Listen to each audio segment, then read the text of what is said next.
Abercrombie grew up in Williamsville, New York, and attended Union College in New York State.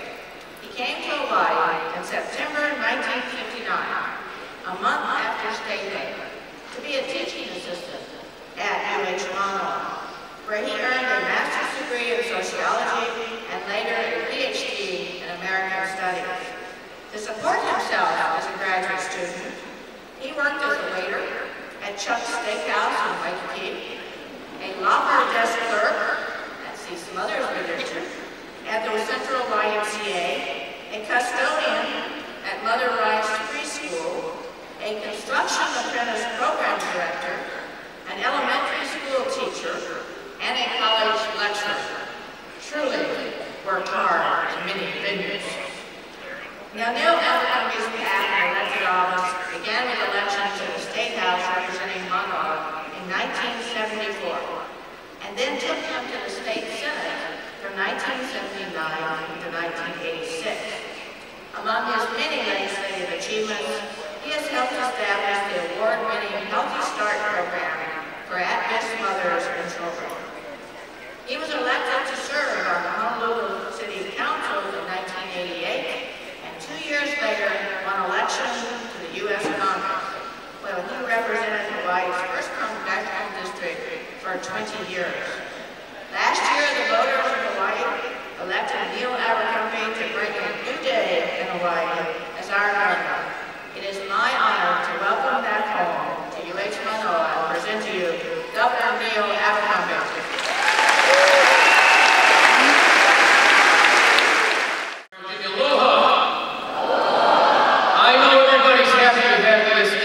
Because it means that the degrees will be awarded as soon as I finish talking.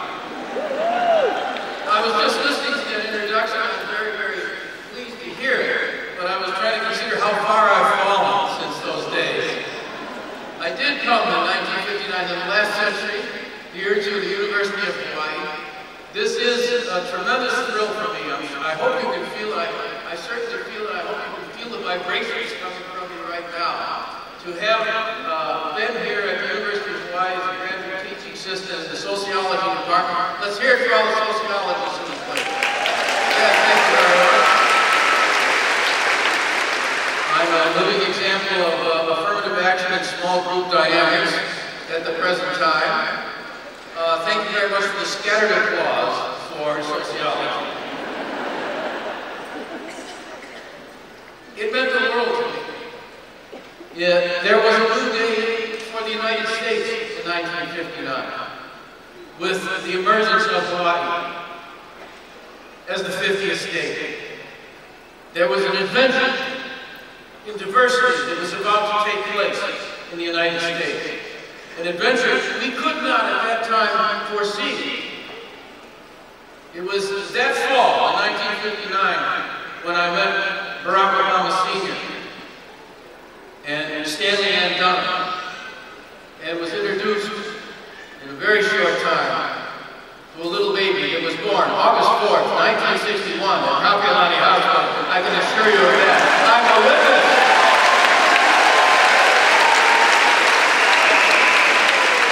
If there was ever a message of aloha, if there was ever a message of our diversity defining us rather than dividing us, it is manifested in the President of the United States. He took a message of hope and change across the country.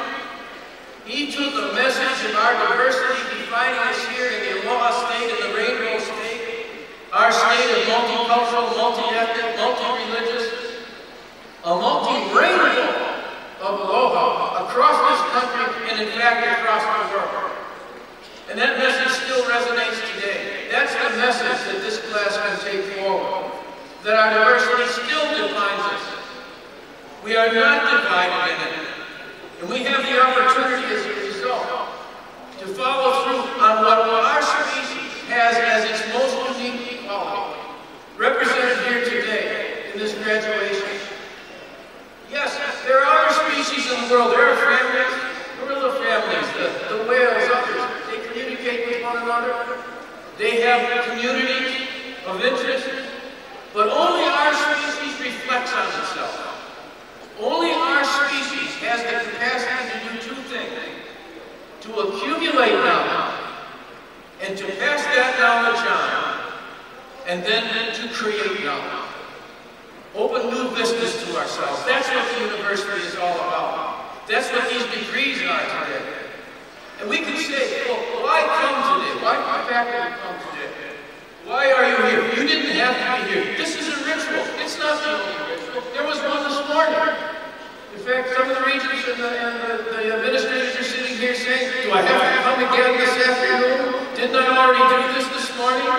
Didn't I give a commencement address yesterday at Kauai Community College? Aren't I going to give one again tomorrow over at Maui? No, we have that to look forward to over at Maui. The ones at Kauai are already grateful. You're in the process of making a decision right now about what it's going to be. Why? Why would you come? Why bother? It's a ritual. And isn't it a ritual? Hasn't it happened before? Isn't it likely to happen again? It's a ritual, and that's what defines us as human beings. Ritual is the great preserver of values. I learned that in my sociology classes. And I'm here to tell you that that is what's taking place today. It's the conservation of the values that make us unique as human beings. And each degree that you're receiving today is unique to you. It is a gift of knowledge that our species is able to take care of and to put forward, and that's what the university is all about. That's what this degree is all about. And so I can give you now a few lessons that I have learned as a result of this capacity to make judgments on ourselves, to accumulate knowledge, and perhaps pass some along. Remember when you leave today, the first rule, not just of politics, but of life. Never, ever, under any circumstances, expect gratitude. And the second lesson, never, ever, under any circumstances, forget the first rule. And the third lesson, there's only one thing worse in life or in politics than being wrong, and that's being right. People will forgive you for being wrong. They never forgive you for being right. Do we have all that down? Have I done my duty about making that admonition? Well, let me just say one thing finally then to you about it, and what today represents not just to you as graduates here at the university today, but represents to graduates all across the nation. As you face your futures today, of course it's ritualistic, and of course it's a cliche to talk about the future is before you. The future is now. You're about to begin your new lives. The next day is the beginning of the rest of your life. You know all those things. But I think it is well for us to reflect on just two things as I take my leave of you and as you take your leave of the university. Back at the time of the last depression we had before the present recession, what we call recession now, the economic and social difficulties and challenges that face so many of us, that face you, that so many of you here now receiving your degrees had to overcome and come through. The difficulties of the last couple of years just to get to this position. The first female Secretary of Labor in the Roosevelt administration responding to the desperate situation that prevailed across the country when anxiety prevailed, when fear was across the nation, when people had a complete lack of confidence. What she said at that time, what was going to characterize that administration, and I think characterizes what the president is all about, and what our diversity defining us rather than dividing us means, is we have to have a public conscience. That's what is fundamentally necessary to us today. If we take nothing more away from this ceremony today, this ritual today, let us remind ourselves of the necessity of collectively having a public conscience. This is not just about privatism, individualism, a liberal education that you've received here at the University of Hawaii in its classic sense, the broadest possible exploration of all of those avenues of thought and knowledge that are available to us, requires that we have a conscience, yes, not for our private lives, but for our public community lives, a public conscience. And that needs to be combined with something that I think all of us need to take forward as we participate as free citizens in a free society.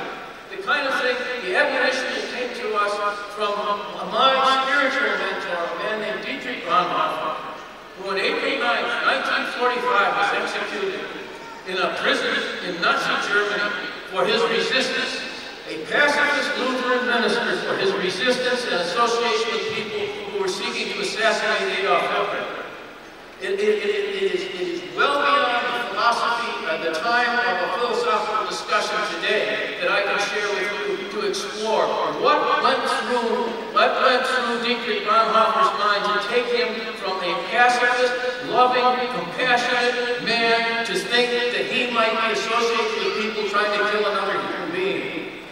Those parallels are all too familiar to us today with the situation that has just occurred in Afghanistan, in Pakistan, and with Osama bin Laden and the president's decision that had to be made with regard to the taking of another life, in the consequences of life-taking and what has been taking place. What Bonhoeffer said in the last words that he was able to smuggle out of that prison, that what was of necessity for human beings in the time of their deepest and most difficult trial was the exhibiting of civic courage. Civic courage, not just individual bravery, but a manifestation of ourselves as human beings, brothers and sisters to one another, exhibiting civic courage.